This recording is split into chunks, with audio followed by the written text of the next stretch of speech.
Hello. Hello. Hello. Hello. So, welcome everyone to today's TBQ Live on the 26th of May. Today we're talking about mastering peak performance.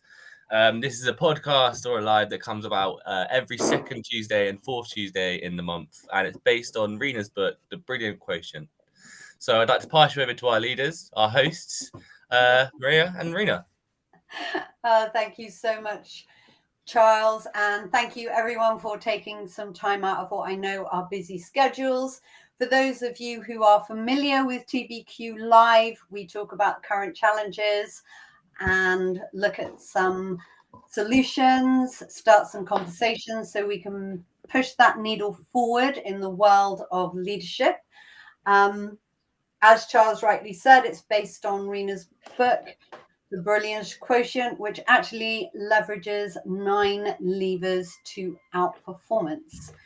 We've covered lots of different areas, brain science, combating fatigue. We talk about anything and everything that's current and we feel is important to start a conversation on. And today we are so excited to reveal to you basically a new, really exciting collaboration between Rena and myself as a result of the, I want to say, thousands of clients that we work with over a long period of time.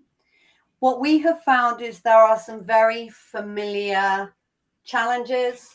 There are some very familiar and reoccurring pain points that people are experiencing and enjoying working together so much, we thought, why don't we come up with a program that actually comes up with a lot of solutions for these pain points?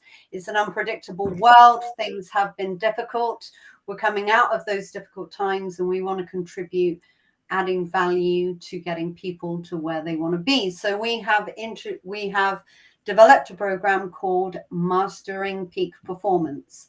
It's a 4-week online boot camp that gives you all you need to level up. So if you bring up the next slide, Rena, we can start talking about what it is. It's drawing upon 50 years of professional experience that Rena and I bring to the party. We're both ridiculously qualified as people who really enjoy learning. So we have qualifications for David Roth's Neuro Leadership Institute. We have MIT Sloan Neuroscience for Business, Bruce Schneider's, goodness me, my teeth aren't working today, Bruce Schneider's Energy Leadership.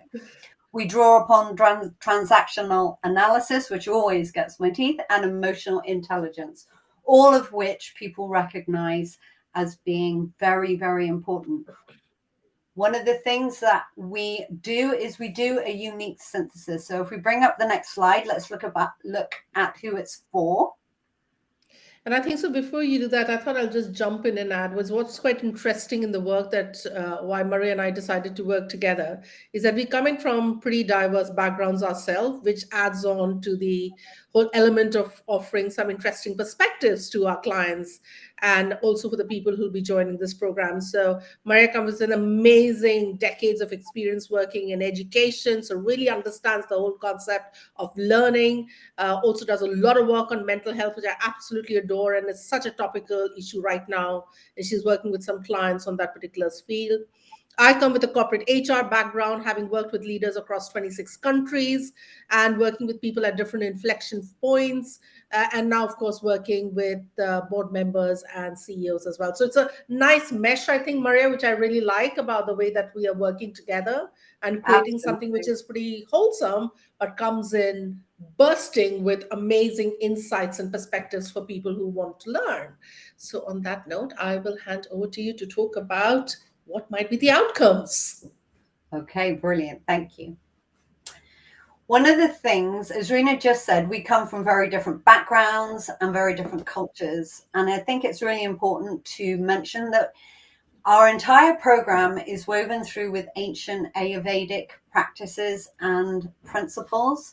And one of the reasons that that is so powerful is because there's a real recognition at the moment topically that actually a lot of the ancient wisdom is there to be drawn upon, and Rena really brings a wealth of that expertise.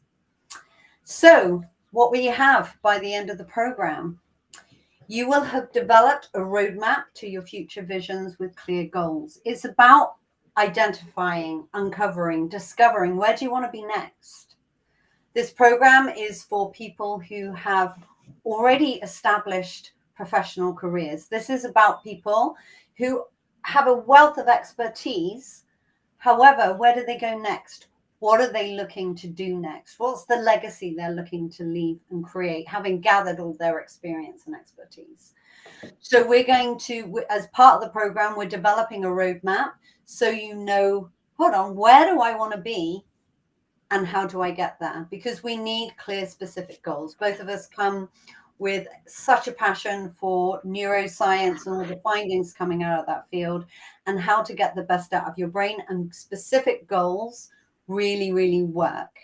It's really well researched how well they work. We also do a timeline action plan with milestones to measure achievement and success. It's a timeline because the brain needs to know what it's doing next. It was developed to move us first and foremost. All the other amazing things it does are almost random byproducts of the fact that the brain was made to move us away from threat towards reward, and we're going to leverage that. So there's a timeline action plan, which gives you the ability to know what you are doing next, where you're going next. Also to celebrate success. The more we celebrate the successes and learn from some of the challenges, the more the brain is hungry to do more. We're also going to give you a stakeholder and network map and engagement strategy. Engagement, as we all know, is critical. So how do you get your stakeholders engaged? And networks, there cannot be more emphasis on how important a network, especially in the professional world. And let's face it, our networks are international, much, much more nowadays. So you will have those concrete things, but you'll also be able to utilize 3 bespoke, developed, trademarked equations that Rena and I have developed individually, and that we get so much great feedback about using. I've developed one on the power of neuroplasticity. Neuroplasticity, only discovered relatively recently, is the brain's awe-inspiring power to rewire, relearn, so you will change behaviors, develop habits that really, really work, and change your mindset. Rena has developed trademarked equations about mental resilience, because more than anything nowadays, resilience is a really top and key important characteristic that all of us can do more with. And also about our cognitive power. And when we say cognitive power, we're talking about how your brain works, but we're not just talking about the brain in your head. We're talking about all of it, because we are applying that mind-body link that actually nowadays is really, really current in thinking and topical. And we'll give you biohacks for higher creativity and productivity with less stress.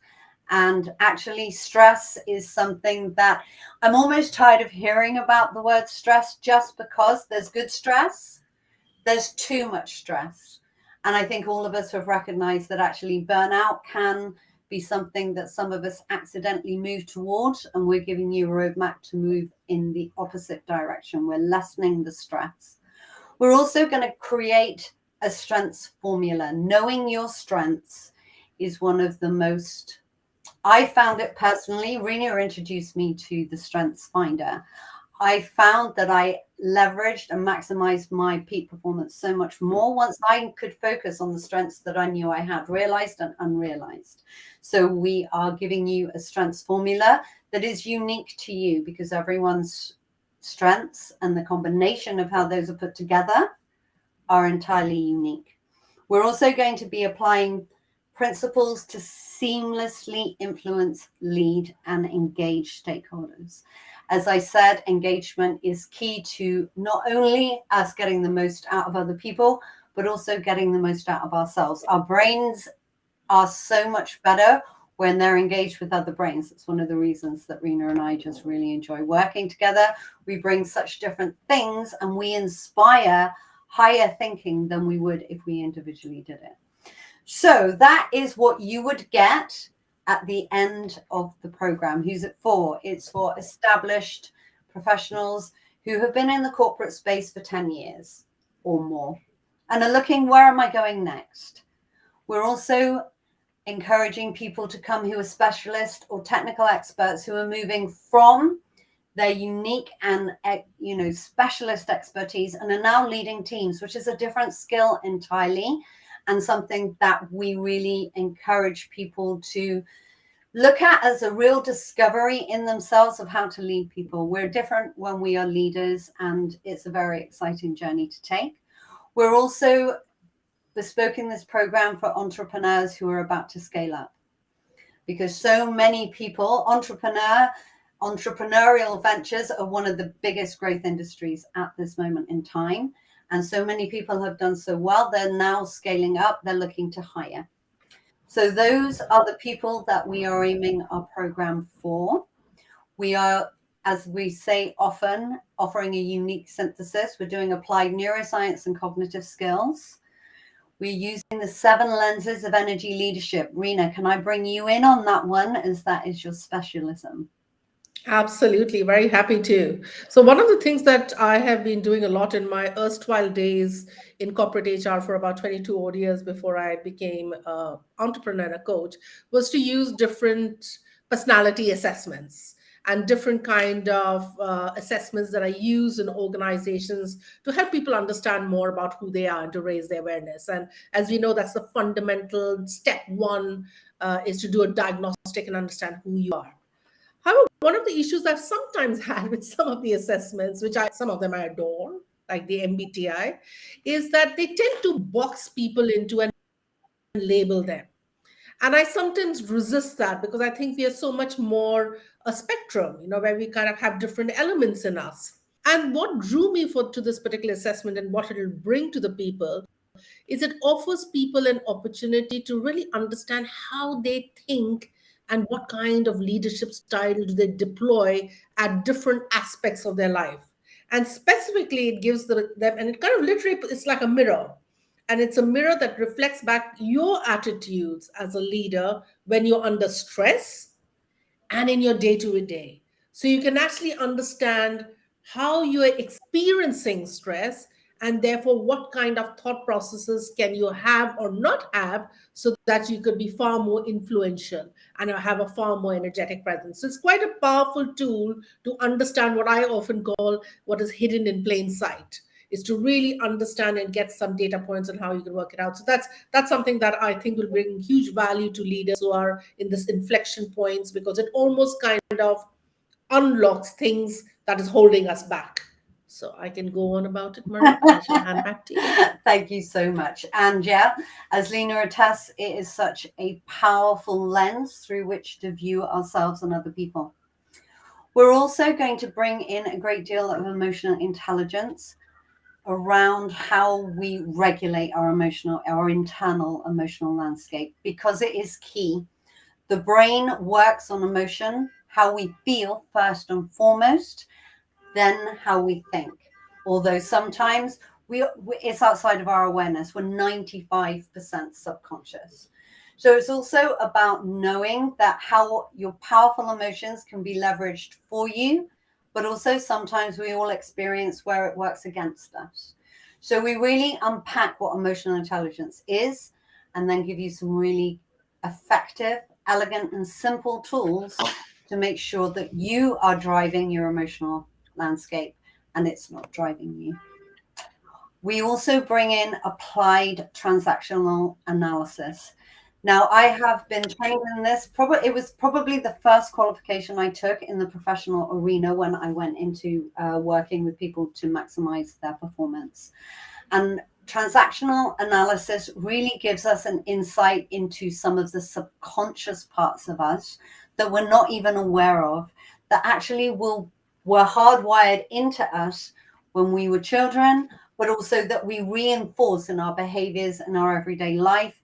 sometimes that we project and transfer onto other people without realizing.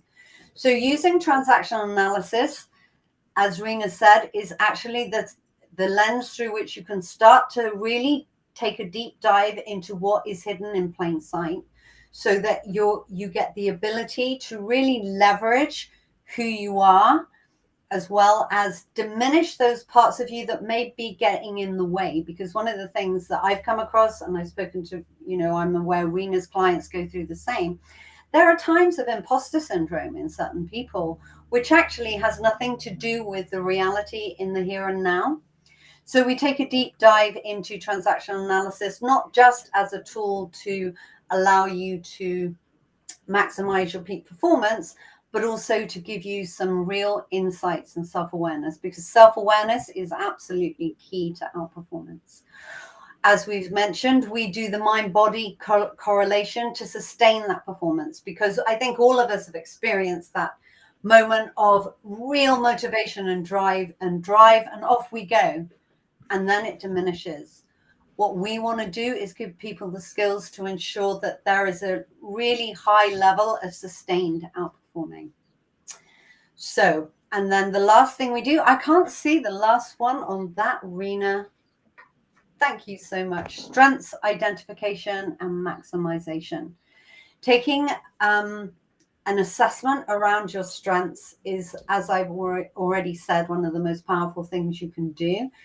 It comes from a huge amount of research from the Gallup organization that showed that actually when you focus on your strengths, instead of looking at your weaknesses, you actually are doing yourself a huge amount of value by ensuring that you use your strengths and they don't use you.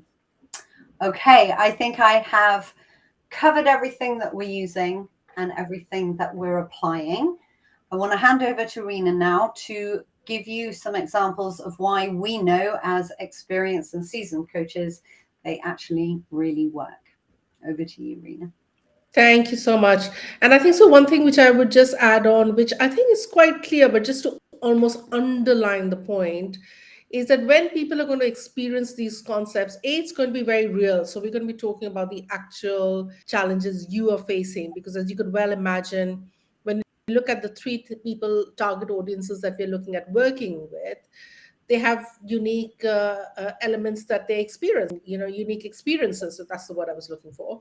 And yet the principles can be quite common, but the way you apply them and how one topic builds onto the other topic, so that you're really driving a huge value of it, where truly the sum is much larger than the sum of the parts. What's that saying, Maria? I'm sure you remember it better than I do.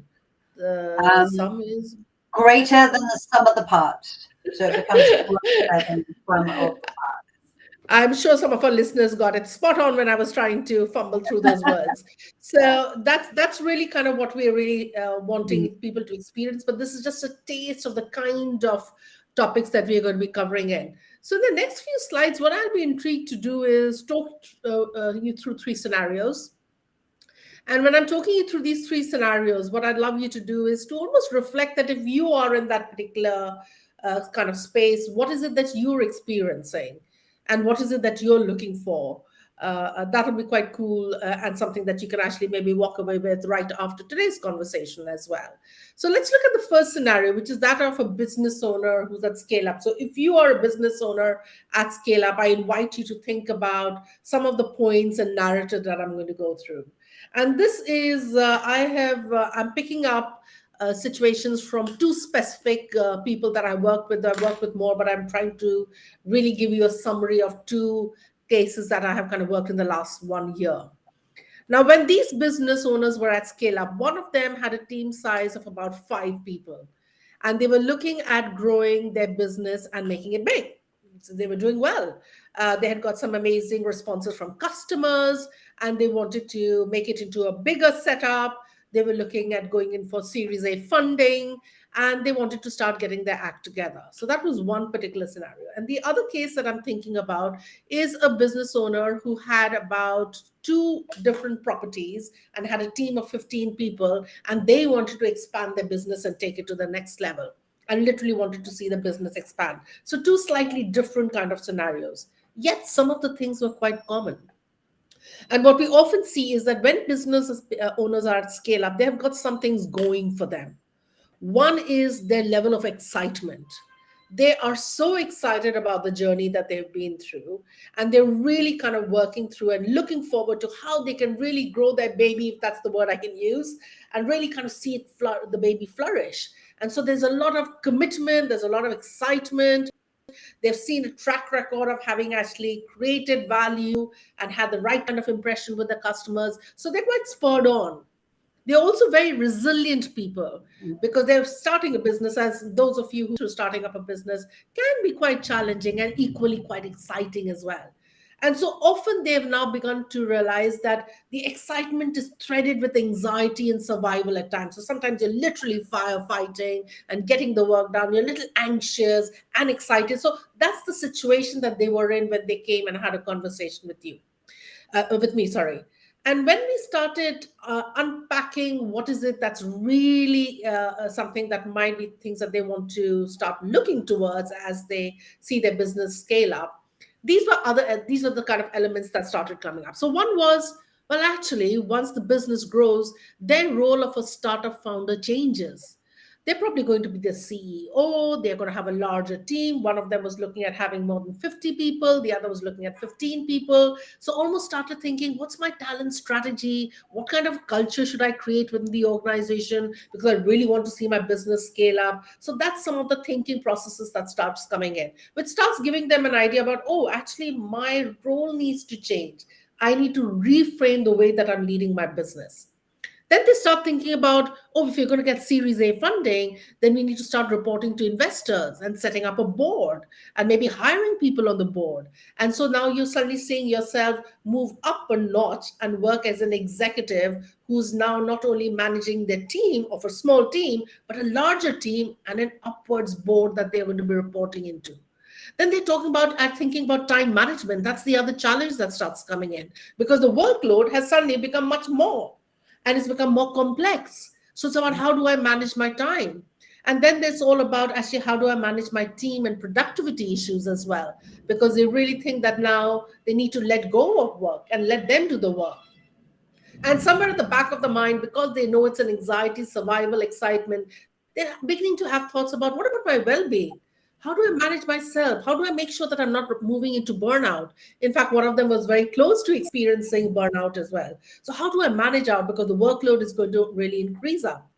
And then the other thread that comes in at the back of the mind is what's next to me? Because one thing great about an entrepreneur's business owner is that they like to create value. So it's almost think about what more could I do? What more can I create? So that's the other thinking that starts going on within their mind. So as you can see, what people go through at this stage is a mix of excitement to a mix of anxiety to a mix of what do I do? And you need to clear up your thinking.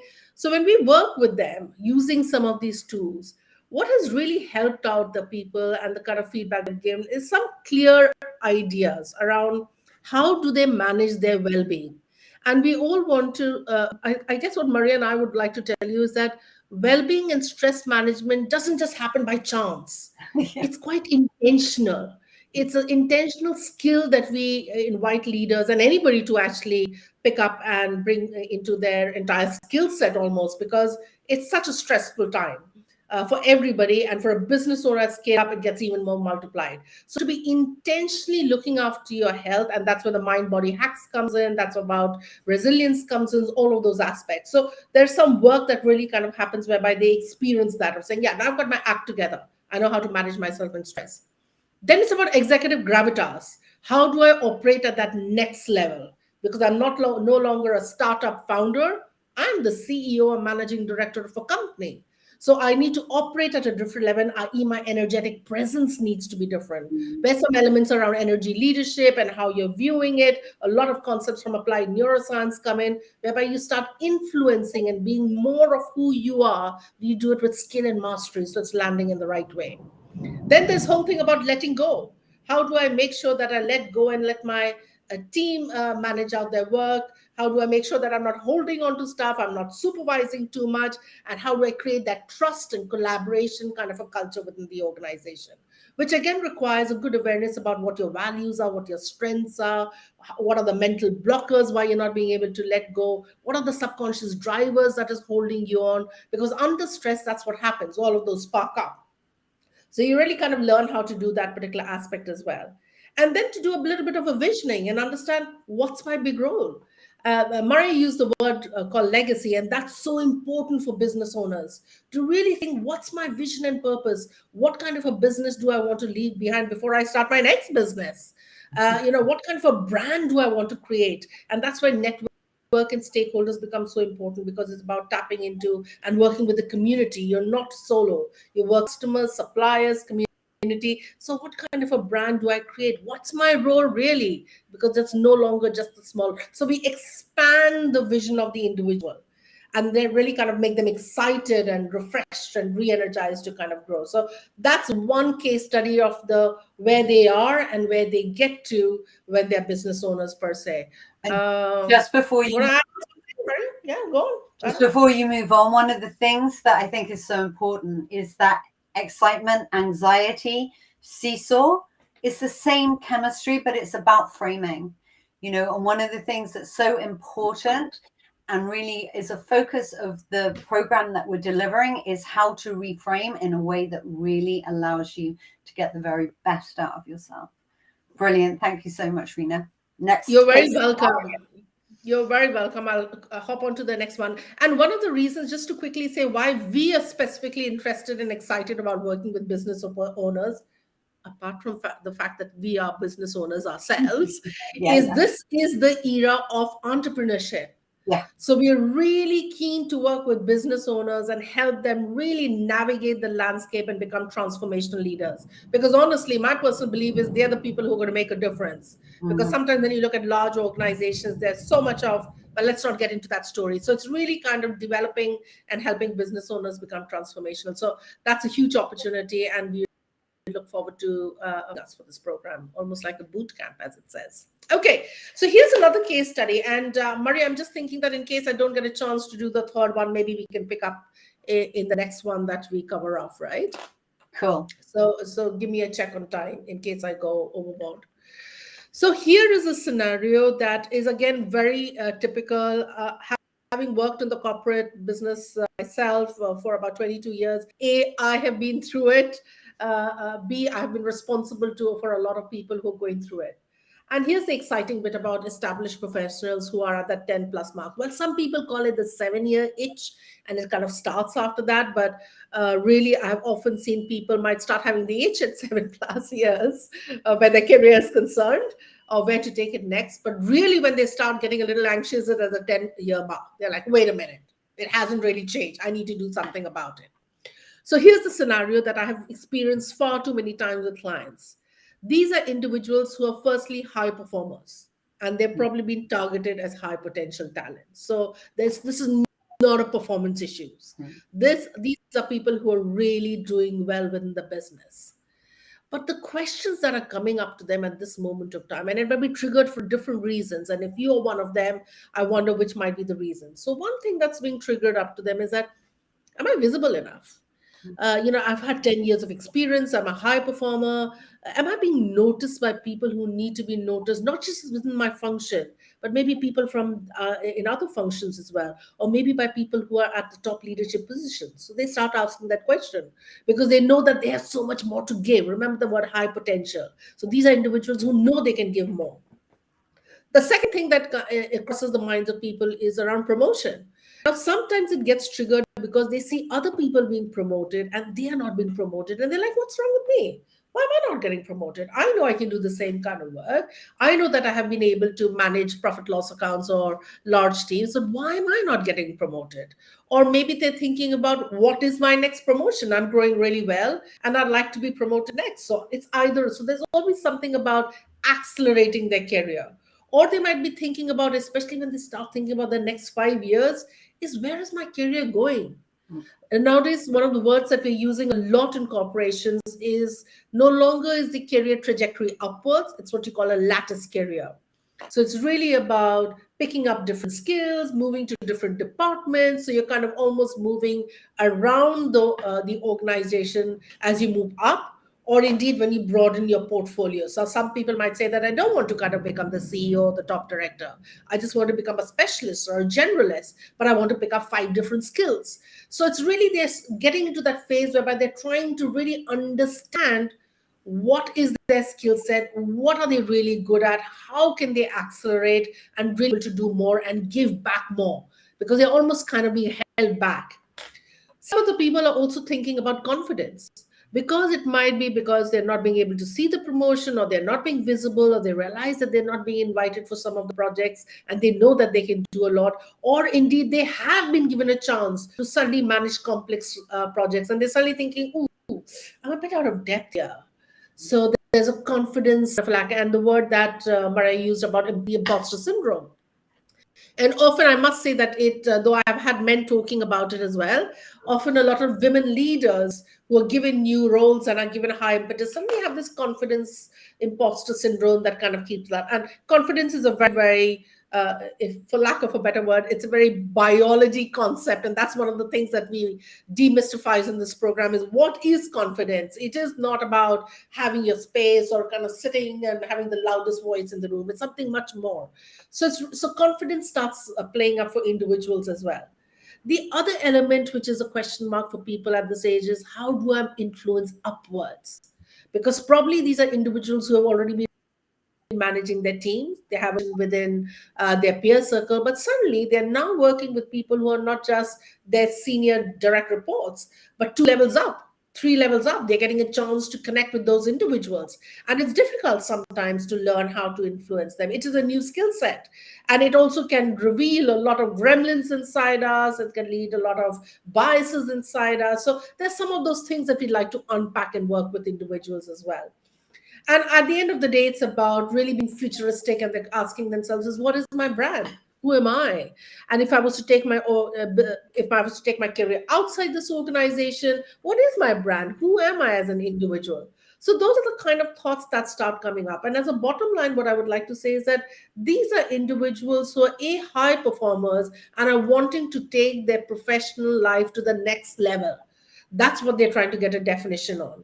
So when we work with individuals with some of the concepts that we've talked about, or dare I say, all the concepts that we've been sharing in this series, in this webinar with you, what they end up experiencing is some of the elements that I've shared out for you on the slide. So one is this whole formula of how do I enhance my impact? What's my take on it?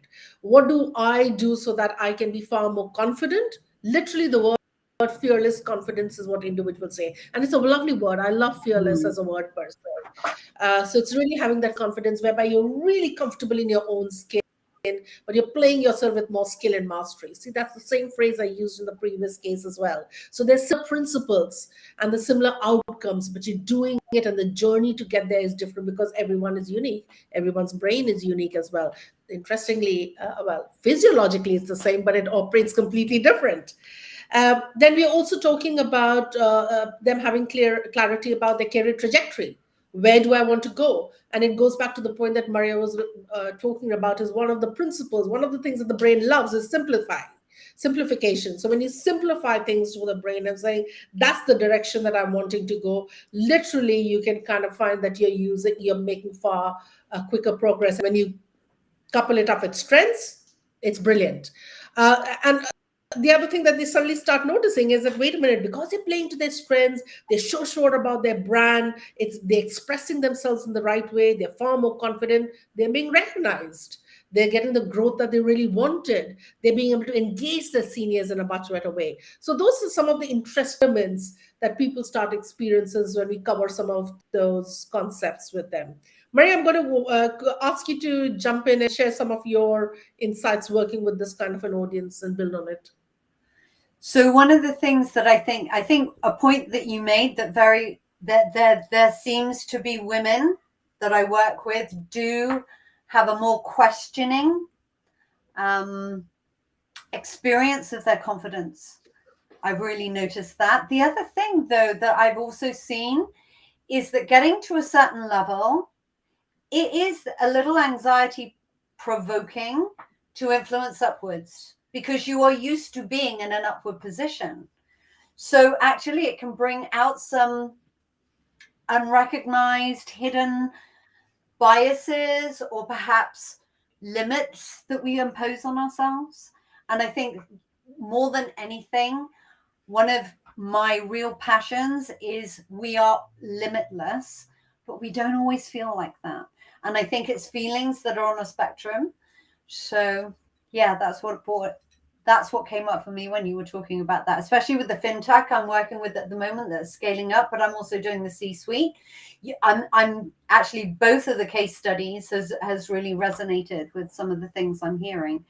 Because of the time, I think we need to be moving on. We only have 10 minutes. So let's move through to how we're going to do it and what we're going to do on the boot camp. That means that you can maximize your peak performance. Well, the what, we're aligning it with what we now know about the brain. We know more than we have ever known. There's still a huge amount we don't know, but we have never known more than we know now. So we're really leveraging that. It's almost like having an operating manual for how the brain works. We are going to make sure that all of the learning, all of the outcomes are aligned to how your brain works. We're also going to do assessing, because once we know who we are and how we are, we have the ability then to leverage which parts of us work really well and also start to downplay the things that aren't serving us. So there are 3 assessments in the boot camp so that you get a real set of insights into who you are and how you are.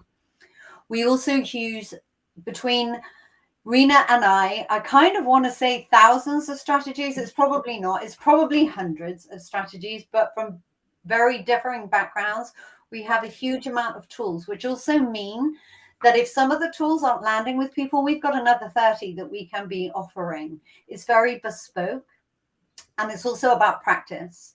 I love a phrase that I recently picked up from another course that I took myself, because I think we're always feeling the need to upskill. Practice makes progress. It's not about perfection. Sometimes that's such a limiting concept, but actually being able to practice in a secure, safe, low-risk environment gives you the confidence to go take those skills to the real-world situations where they're really going to have an impact. Next slide is the how we're going to do this then. So we have looked into what works best in the learning journey. As Serena said, I spent 20 years in education. I'm passionate about how the brain learns. So we are going to send work through that primes your brain, it invites your brain. It also gives you a familiarity of what's coming. The brain loves certainty. It likes things broken down. So there's some priming work that means that you really get a sense of the journey you're about to take. We then do 10 to 15 minute recorded content videos. You and I edit all of the content in a way, the facts, the information, the data's there. So Rena and I will take 10 minutes out of your time, and you will watch content that allows you to really become familiar with what we're talking about, because actually what's really important are the live sessions where we then talk about application, where we take deep dives into, well, what's this specifically for you? We also give a lot of opportunity because we're aware of the huge amount of expertise in the room. When we say in the room, we mean online, so that not only are you learning for yourself, but you're sharing. If you are in these positions, if you're a scale up, if you're 10 years plus experience, if you're a specialist, you have so much to bring, and there's nothing quite as powerful as peer learning. I'm going to stop it there so that we get the opportunity to talk about the next TBQ Live. I also want to invite Rena to talk about the additional options, which I will introduce. We're doing a 4-week program, but what we're also doing is offering an optional 5-week, whereby you choose either one of us, to have a one-to-one. What it does is it means that you have bespoke coaching tailored to your unique and special needs. As Rena mentioned, although all our brains are physiologically the same, our wiring, which is based on our life's experience, is as unique as our fingerprints. What works for somebody won't necessarily work for someone else. So you get that opportunity to have a tailored session that allows you to really embed everything that we have shared with you. Rena, if you want to talk about the value of that additional session that we're offering. Absolutely. I mean, you cannot replace the advantages and benefits of having a group coaching session. So that's why we want to make that center stage in the boot camp, because you get a really accelerated learning experience from not just your own self-awareness and understanding that you're doing as pre-work, but also listening to other people and understanding their challenges and picking up new perspectives. Nor can you replace that benefit of having that one session, which can almost be adding on, for lack of a better phrase in my mind right now, the icing on the cake, where you get a chance to reflect and come back and work with one of us on a one-to-one basis to see what is the few things that you can do that can bring you maximum returns. And I often use I use that analogy when I wrote the book as well, which is the Pareto principle. What's the 20% that's going to give you 80% results? I think the whole program is based on it, because as you know, and I know, and as the listeners know, and as Charles knows, and Charles, we can hear your lovely dog, we love that, is that there's so much of information out there, and everybody wants to progress. High performers, high functional leaders want to kind of accelerate, and what we're really bringing to you is something which is very cutting edge, and it spans across from the modern science to ancient wisdom. And we are going to, without a doubt, cover up all spectrums of it. So we're talking about the physical, the mental, the emotional, the spiritual, so that you're truly integrated. And this becomes not just a journey or a chapter in your journey, which is helping you to become far more skillful professionally, but it takes you towards being a transformational leader and living a life of abundance. That's what we're really kind of aiming for. And I think so when we do that, that's where it unlocks superior powers and allows a person to grow exponentially. So I'm very excited about this program. We're calling it a boot camp because we know that we're going to be giving you a lot. We're going to be stretching your imagination, but we totally know that we are confident that you're up for it. This is, as we talked about, for high functioning leaders. So clearly something that we would invite you and challenge you to come along and see and watch yourself grow brilliant, not just for yourself, but your teams and your businesses as well. And so that's would be my take on that little bit, Marianne. Back to you, and then for us to wrap up. one of the things that I think all of us realize, stress is too much in our day-to-day lives, and time is a very limited function and possibly the most precious thing that we have. When we do this program, we're going to make sure that we use your time well, but also that you get to use the rest of your time really, really well. Okay, so over to you, Charles. Okay, well, thank you all so much for watching. It's been actually lovely. I love this topical chat we've had. And I'm really looking forward to what we've got planned for the future. It sounds really good. Sounds incredible. Our next installment for this is June the 14th, as we talk about how to unpack your purpose for personal and professional acceleration with our guest panel host, Yvonne Uboye. Yvonne Obuaya. Uboya. I'm very sorry, Yvonne. But yeah, so we wish you all have a lovely day, and you've enjoyed. Excellent. Thank you so much, Charles. I'm really looking forward to the conversation with Yvonne. She is an amazing individual. She brings years of experience as a business strategist. She has got in-depth expertise in the whole world of organization development. She's a NED, a business owner, and also a mentor to the Ascent Leadership Mastery Program. I mean, I'm really looking forward to listening to her story, because I know Maria and I and Charles as well would want more and more purpose-driven businesses in this world. And I think so we need that. So thank you very much for joining us. And we're looking forward to you contacting us. We will be soon sharing links via the comments on here, so that you can kind of register your interest. And we'd love to have you on board for this program, which is planned for the autumn of this year. Thank you very much for being with us. Bye for now. Thank you for taking time. Thanks, Bye. Maria. Thanks, Bye. Charles. Thank you, guys.